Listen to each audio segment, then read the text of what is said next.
영원히 기념이 되리라 라는 제목으로 하나님의 말씀 전하겠습니다. 영원히 기념이 되리라 라는 제목으로 하나님의 말씀 전하겠습니다. 저는 고등학교를 졸업하면 어떤 연도별을 외우는 거를 다 안 외워도 될 줄 알았습니다.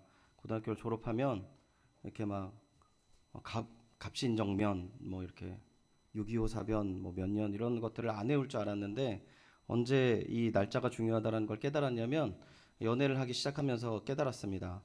100일이 언제고 만난 지 뭐 1000일이 언제고 결혼하면 이런 게 없어질 줄 알았는데 결혼 기념일은 언제고 이 뭐 이런 기념일들을 계속 끊임없이 챙기는 게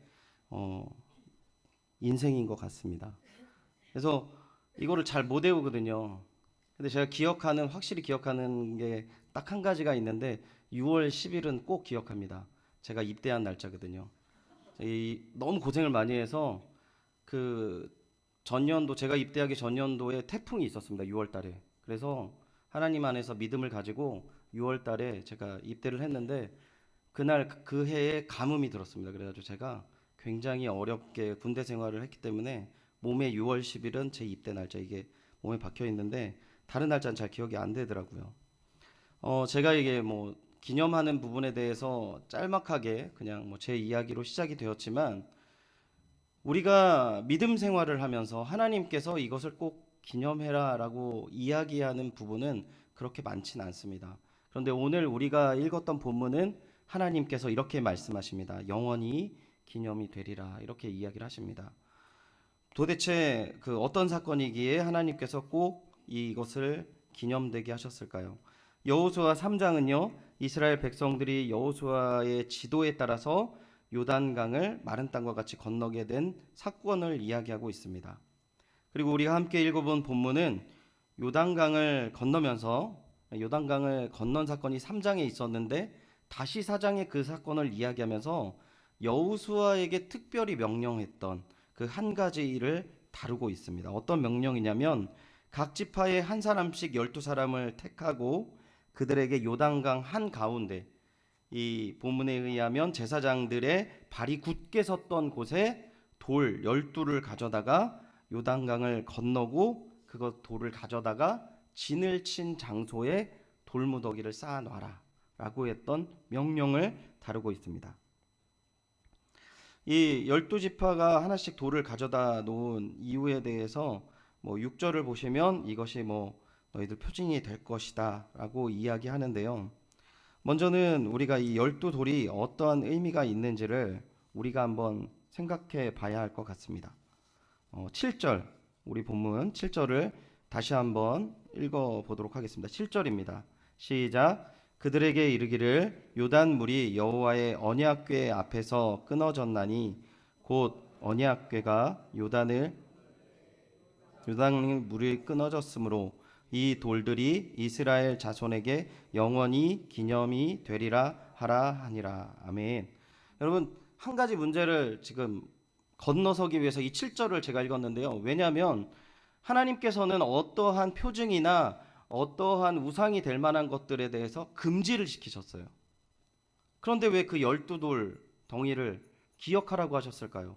그래서 7절이 되게 중요하거든요. 다시 한번 제가 7절을 읽어드리면 그들에게 이르기를 요단 물이 여호와의 언약궤 앞에서 끊어졌다라고 얘기하고 있습니다. 누구 때문에 끊어졌다고요? 주체가 뭡니까? 여호와의 언약궤. 여호와의 언약궤가 뭘 상징해요? 하나님을 상징하는 거죠. 하나님의 말씀을 상징하고 하나님의 임재를 상징하는 거예요.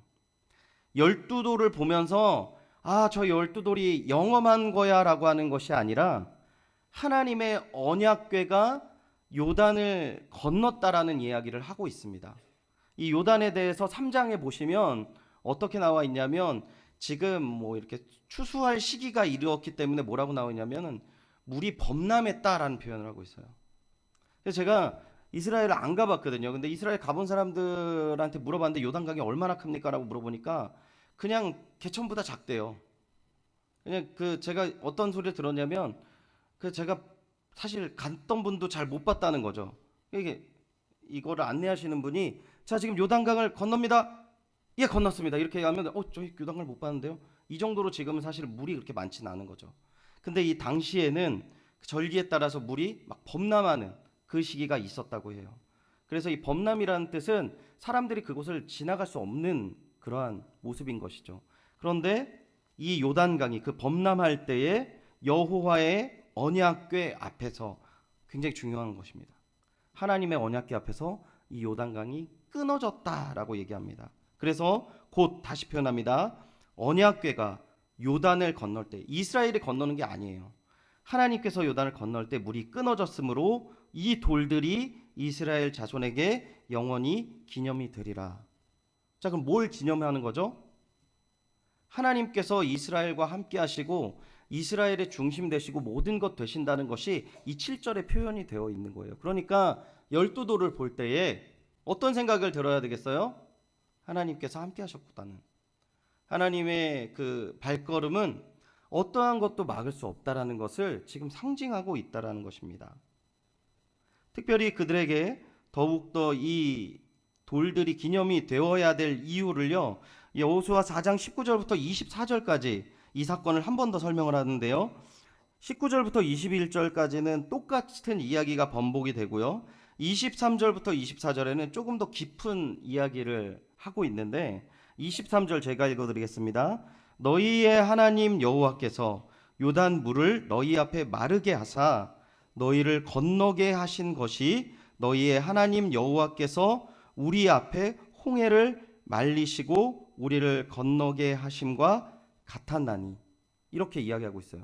자, 지금 조금 더 의미를 확장해서 원래적인 의미는 하나님께서 지나갔을 때 요단을 끊으셨다라는 의미에서 이 사건을 뭘 이야기하는가라고 얘기했을 때, 자, 지금 이 자리에서는요, 여러분 좀 잘 다 아시겠지만 한 번 더 언급을 해드리면 출애굽 1세대가 아니라 2세대인 거죠. 그죠? 1세대는 지금 광야에서 여호수아와 갈렙 빼고는 다 죽었습니다. 그러니까 이 무슨 사건입니까? 이 홍해를 말린 사건은 이 사람들 여호수아와 갈렙 외에는 보지 못했어요. 다시 언급을 해주는 겁니다. 그러니까 이 사건이 무슨 사건이냐? 홍해를 마르게 한 사건과 똑같은 사건이다. 그럼 이 사건이 또 어떤 의미가 더 있습니까? 24절을 보시면 여호수아 4장 24절입니다. 이는 땅의 모든 백성에게 여호와의 손이 강하게 하신 것을 알게 하며 너희가 너희의 하나님 여호와를 항상 경외하게 하려 하심이라. 온 만유의 주인이시라는 것을 하나님께서 증거하기 위함이다라는 거예요. 그리고 여호와의 백성들, 그 이스라엘에게는 어떻게 하라고요? 하나님 여호와를 항상 어떻게 하라고요? 경외하라고. 항상 기억하고 두려워하고 섬기고 주님 앞에 나아가라고. 너희들이 누구의 백성인지를 분명히 알라고 이 사건이 있었다고 이야기하는 것입니다. 이 요단강을 건넌 이 사건, 이 기념비적인 사건을 신앙적인 부분에 대해서 한 가지 생각을 해보면요, 하나님의 은혜를 체험한 사람이라면 이 부분을 당연히 기억해야 되는 것이죠. 그리고 이 기억을 할 때마다 어떻게 됩니까?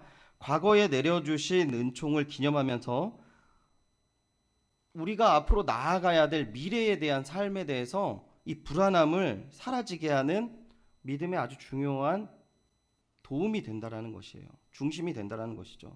그래서 이 기념비가 하나님 은총에 대한 회상이지만 동시에 우리가 이 땅에 사는 지금과 앞으로에 대한 믿음의 길 가는 데 확신과 자신감이 되는 것이 바로 이러한 부분이다라는 것입니다. 여러분, 이제 본문의 내용을 어느 정도 제가 말씀을 드렸는데 제가 한 가지 질문해 드리고 싶은 것이 있는데요. 여러분, 어떠한 믿음에 대한 가장 좋은 기억이 있으십니까? 어떠한 부분에 대해서 체험이 있으시고 말씀의 은혜가 있으셔서 여기까지 나오셨어요?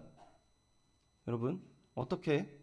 저는 가끔 솔직하게 말씀을 드리면 가끔 제가 정말 열심을 갖고 공동체를 위해서 기도했던 그때를 생각할 때가 좀 있습니다. 왜냐하면 그때보다 지금이 덜한 것 같거든요. 막 내가 열정이 있어서 그냥 예배당만 앉아 있으면 눈물이 나고, 그 막 저희 공동체를 보면 막 그래 너무 안타까워서 막 이렇게 막 친구들한테 전화를 하고 막 이렇게 전도사님 붙잡고 계속 기도하고 이랬던 기억이 있어요. 그런데 지금 나는 어떠한 모습인가? 그리고 그렇다면 내가 놓치고 있는 것은 무엇인가 생각을 해보게 되더라고요. 여러분 어떤 부분이 있습니까? 저는 그 새벽에 그 예배 드렸던 자리가 너무 저한테 소중했어요. 새벽에 저희 교회가 되게 작았거든요. 그냥 가정집을 개조한 거기였는데 기도할 자리가 없어서 성가대석에서 제가 기도를 했었어요. 성가대석에서 이렇게 기도했던 그 자리가 저는 너무 기억에 남더라고요. 그래서 이제 제가 제 모교회를 찾아가 보니까 모교회가 이사 가가지고 그 자리가 없어졌어요. 자리가 없어지고 이제 그런 것들 추억할 수 없는 그런 상황이지만 잊지 않고 있는 것이 있습니다. 하나님께서 그때 제 손을 잡아주시고 제 마음을 잡아주셨다라는 것이죠. 지금 하나님께서 오늘날 이 12돌 남지 않았지만 우리에게 어떠한 은혜 가운데에서 그럼 하나님을 믿고 나아가길 원하실까요? 분명히 이스라엘 백성들이 이제 가나안 땅을 가면서요. 그들에게 이제 닥쳐야 될 모든 문제들이 있었을 것입니다. 홍해와 같이 절벽 같은 문제들. 그리고 요단강처럼 저 강은 절대 건널 수 없어라 같은 그 마음들을 가질 만한 일들이 많았을 거예요. 그때마다 무엇을 기억하라고요? 하나님의 은혜를 기억하라고요. 하나님의 함께 하심을 기억하라고 이 부분을 남겨두셨을 것입니다. 그런데 영원한 것은 없잖아요. 그럼 우리가 어떻게 기억을 해야 될까요? 여러분 제가 요한복음 21장 3절을 보면 어떤 부분이 나오냐면요. 한번 보여주십시오. 같이 한번 읽어보겠습니다. 요한복음 21장 3절입니다. 시작. 시몬 베드로가 나는 물고기 잡으러 가노라 하니 그들이 우리도 함께 가겠다 하고 나가서 배에 올랐으나 그날 밤에 아무것도 잡지 못하였더니. 아멘. 요한복음을 여러분 쭉 살펴보면은 이 후반부에 베드로를 중심으로 참 내용을 아주 자세하게 다루고 있어요. 그런데 이 21장 상황이 어떤 상황이냐면 베드로가 앞에 이 예수 그리스도가 부활을 하시고 빈무덤이 되었다라는 내용이 있어요. 그래서 달려갑니다. 제자 둘이랑. 물론 달리기는 좀 늦어서 가장 먼저 보진 못했지만 빈무덤을 확인했어요.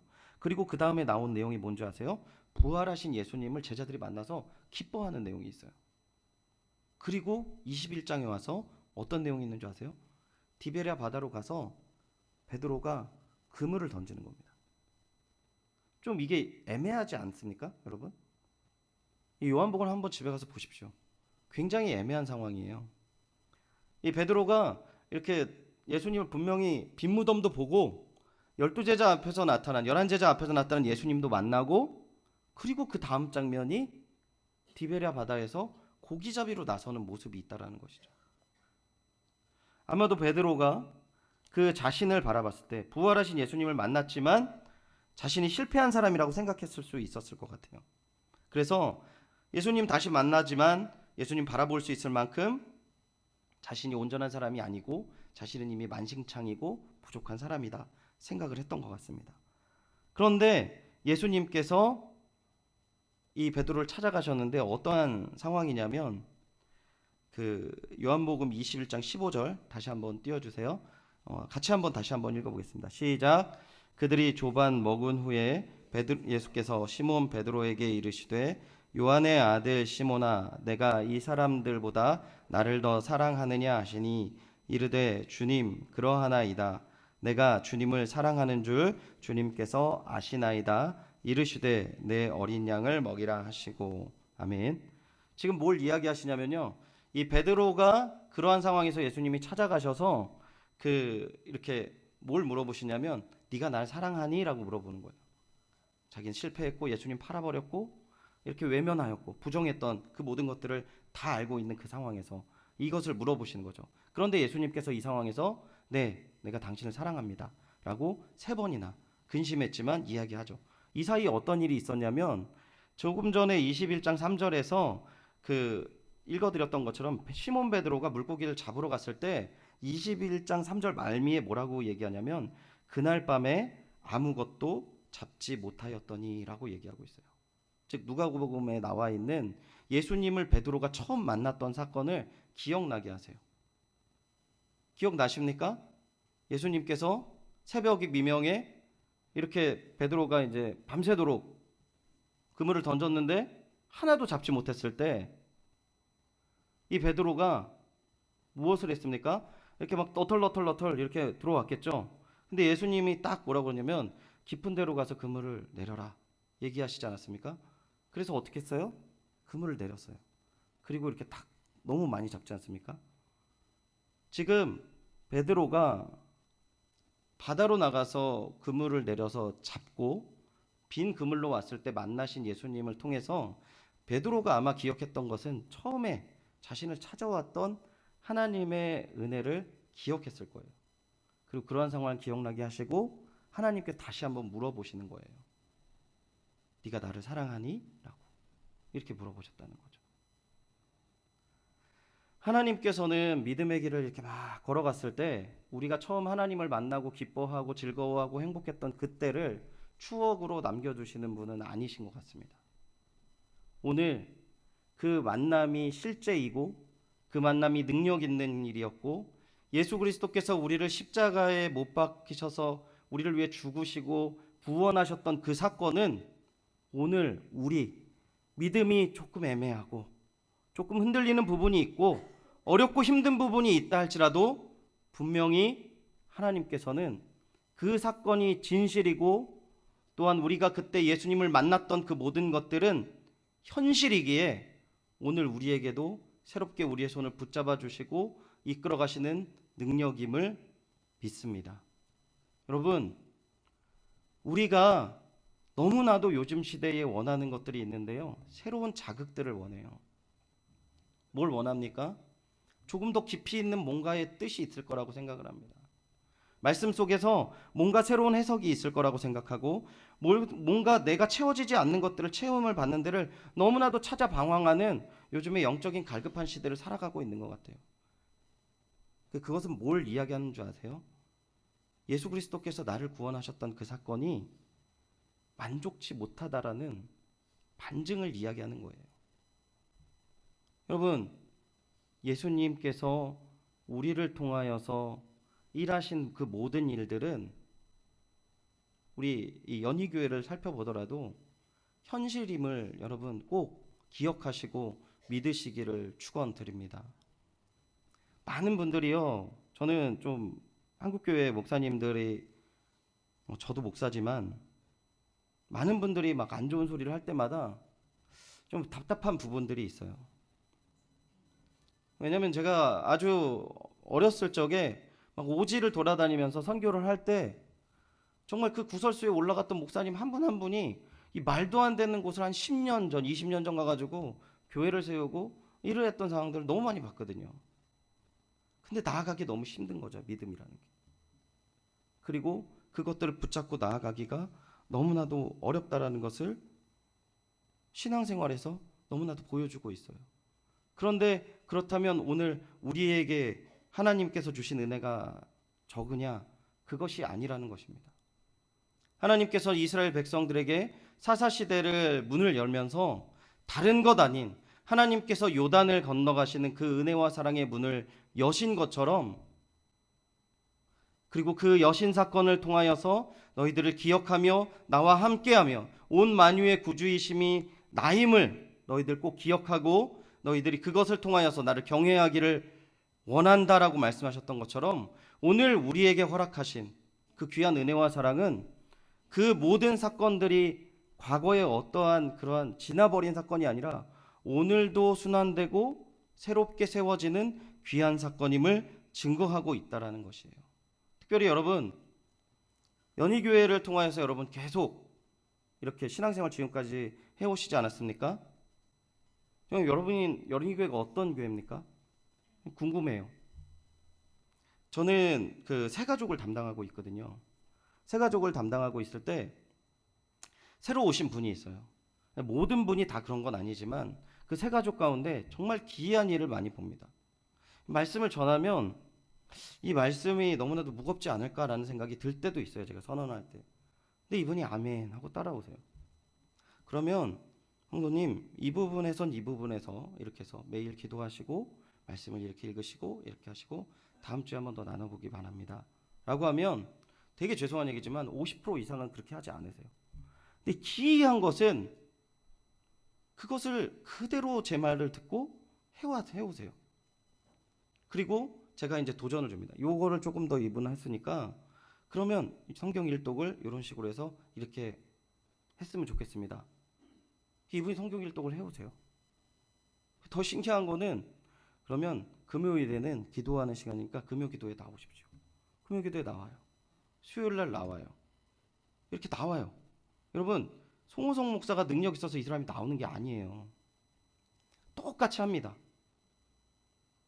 오늘도 이 성전에서는요, 하나님께서 똑같은 영혼들을 향하여서 일하시고 있다라는 사실을 제가 새거적할 때 부인할 수가 없어요. 물론 이전만큼 수많은 사람들이 이곳을 통하여서 많은 은혜를 누리는 것들을 예전엔 더했어 라고 얘기하시면 제가 할 말은 없지만, 여러분, 하나님은 지금도 일하고 계십니다. 할렐루야. 여러분 믿으십니까 정말? 이 믿음이 있을 때, 그리고 이러한 은혜를 경험할 때요, 우리가 정말 주님 안에서 하나님의 은혜와 사랑을 당당하게 간구할 수 있는 것이에요. 하나님과 동행하심에 대해서 너무나도 특별하게 생각하고 눈에 보이는 어떠한 일들을 이야기하고 뭐에서 무슨 일이 있었고 뭐에서 어떠한 부분이 있었고 하지만, 저는요 교회 사역을 지금부터 쭉 하면서 늘 느꼈던 부분이에요. 하나님은 여전히 교회를 통하여서 일하시고 있고 여전히 그 장소를 떠나지 않으시고 우리와 함께 하시고 우리와 언제나 말씀 가운데 주의 전안에서 우리의 삶의 모든 상황 속에서 그분은 우리를 통해서 늘 주의 일들을 하신다는 것입니다. 할렐루야. 저는 3년 전에 이 어른 사역을 하면서 내가 어른 사역을 하면서 뭘 배울 수 있을까 이런 생각을 했었어요. 솔직히 말해서 10몇 년을 교육부를 하면서 너무 만족했거든요. 너무 좋았거든요. 근데 뭐 이렇게 되게 처음 제가 전임 사역을 했을 때 이 교구 목사님들이 이런저런 얘기했을 때 교구 목사님 혼자서 뭐 이거 뭐 이렇게 뭐 꾸미는 거 만들고 뭐 전화하고 이랬을 때, 아 목사님 저기 저 사람을 좀 키우세요. 제가 좀 도와드릴게.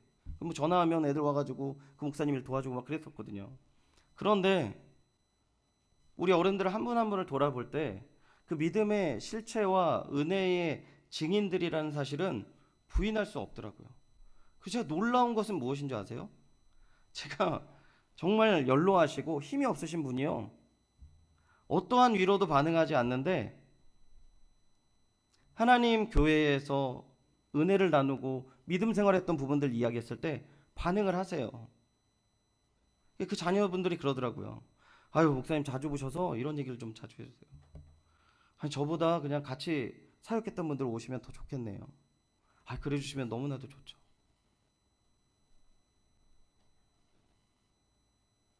여러분, 제가 느끼지 못하고 깨닫지 못하지만 여기 계신 우리 장로님들, 권사님들, 집사님들, 그리고 성도님들, 믿음의 길을 가시는 그 연로하신 여러분들, 저보다 더 많은 것들을 깨닫지 않습니까? 저보다 더 많이 그런 은혜를 누리지 않으시냐고요. 저보다 더 그러한 은혜가 갈급하시지 않으세요? 어디에서 더 풍족하게 누릴 수 있습니까? 바로 이곳에서 그 은혜를 누릴 수 있다는 것입니다. 특별히 제가 이 말씀을 통하여서 강조하고 싶었던 내용은 조금 더 후자에 있어요. 오늘 우리의 신앙이 주님 안에서 이러한 확신이 없을 때, 여러분 우리 다음 세대는 아무것도 가져갈 게 없다는 사실입니다. 믿음이 너무나도 풍성하고 하나님의 역사들이 막 이곳저곳에서 터질 때, 어디서나 일어날 때는 누구나 할 수 있겠죠. 그럼 오늘 이 시대는 하나님의 일이 끝나냐는 거죠. 오늘 이 자리에 계신 한 분 한 분이 하나님의 은혜와 역사를 오늘 말씀 속에서 이야기하셨던 것처럼 늘 나의 이 길 갔던 부분들, 막히지 않고 뚫린 그 길을 갔던 그 언약궤의 그 길을 너희들 기념하라 라고 했던 이 말씀대로, 여러분 내가 가져가지 못하면 누가 증거할 수 있을까요? 다년간 아이들을 교육하면서요, 저는 이런 얘기를 많이 들었습니다. 우리 애가 유년부까지는 너무나도 잘 나갔어요. 우리 애가 고등부까지는 잘 나갔어요. 그리고 그 다음에 안 나가네요. 물론 교회 안에 있는 연약함들과 또 구조적인 부분들에 대해서도 당연히 어려움이 있을 거라고 저는 생각을 하고요. 그런 부분이 많은 영향을 미칩니다. 하지만 정말 더 중요한 것은 무엇이냐면, 살아계신 하나님을 증거할 사람에서 가장 우선된 사람은 우선 하나님 부르심을 받은 저희 목회자들이라고 생각을 하고요. 그리고 또 누가 있겠습니까? 가족들이 있습니다. 저는 이 자리에 계신 모든 어머니, 아버지들이 주의 귀한 은혜와 사랑을 다시금 충만하게 누리시기를 축원드립니다. 그래서 그 은혜가 흘러서 우리 자녀들, 다른 데 말고요, 우선 우리 자녀들, 내 아들, 내 딸, 내 손주들, 손자, 손녀들에게 흘러 넘치시기를 축원드립니다. 믿음의 증인이 되어 주십시오. 너무나도 어렵습니다. 왜냐하면요, 사사시대, 이 여호수아 시대를 끝난 이후에, 여호수아 시대 말미에도 그 조짐을 보였지만 사사시대 와서 완전 망해버렸어요. 완전히. 중요한 것은 그 가운데서 믿음이 전수되어지고 있다라는 사실인 것이죠. 그 은혜가 우리 연희교회에 가득하기를 축원드립니다. 우리 여러분, 교회에 오시면 그런 생각 들지 않습니까? 교회의 풍성함, 과거에 이 사람들 있었던 그러한 추억들, 신앙의 추억들, 그리고 하나님 주신 은혜들 기억나지 않습니까? 그 우리 자녀들이 이전에 나왔을 때 어떤 기억이 있을까요? 특별히 이제 7월부터는 저희 여름 사역이 시작되지 않습니까? 매년마다 그냥 오는 사역이 아니에요. 이 사역의 핵심이 뭡니까? 하나님을 만나는 거예요. 연희교회를 통하여서 다음 세대가 하나님을 만나는 겁니다. 하나님 안에서의 귀한 은혜와 사랑을 누리고 하나님의 영광을 돌리는 귀한 여름 사역이라는 것이죠. 여러분, 그냥 주보에 나와 있습니다. 기도해 주십시오. 여기서 마치면 안 되고요.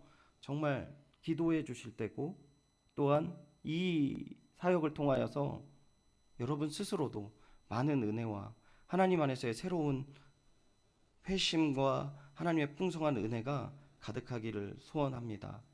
귀한 은혜 가운데 가야 되는 것이죠.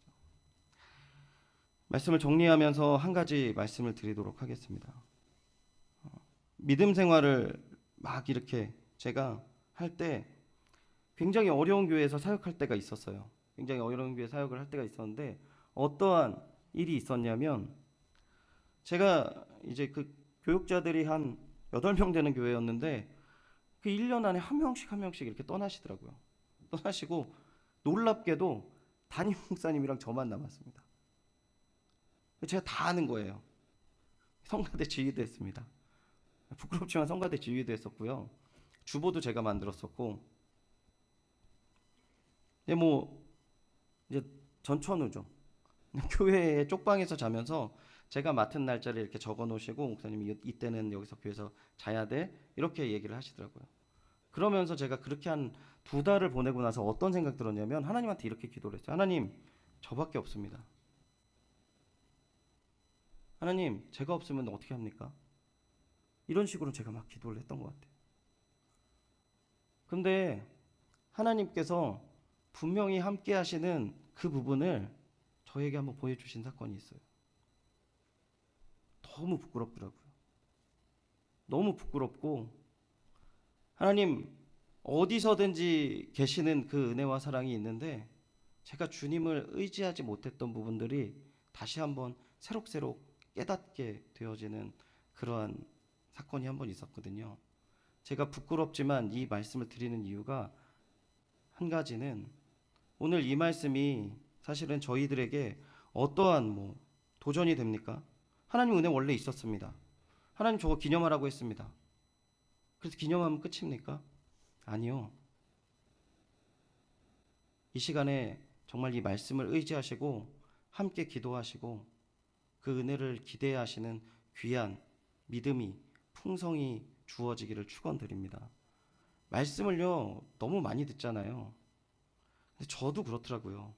말씀을 듣고 그냥 좋은 말씀 들었구나 이렇게 지나갈 때가 너무 많아요. 그런데 정말 이 말씀이 이 수천 년 전에 요단강이 멈췄고 하나님의 언약궤가 막을 것이 없어서 마른 땅을 지나갔다라는 그 사건들이 실제적으로 내가 신뢰하고 내가 믿음 가운데 그러한 절벽 앞에서 하나님을 신뢰하고 하나님의 이름으로 하나님의 뜻이 그 자리를 지나가는 것들을 나아가기를 실제적으로 믿으며 신뢰하며 지나가는 것을 믿고 하나님한테 의탁드리고 이것들을 누린다면 저희들은 좀 다르다고 생각합니다.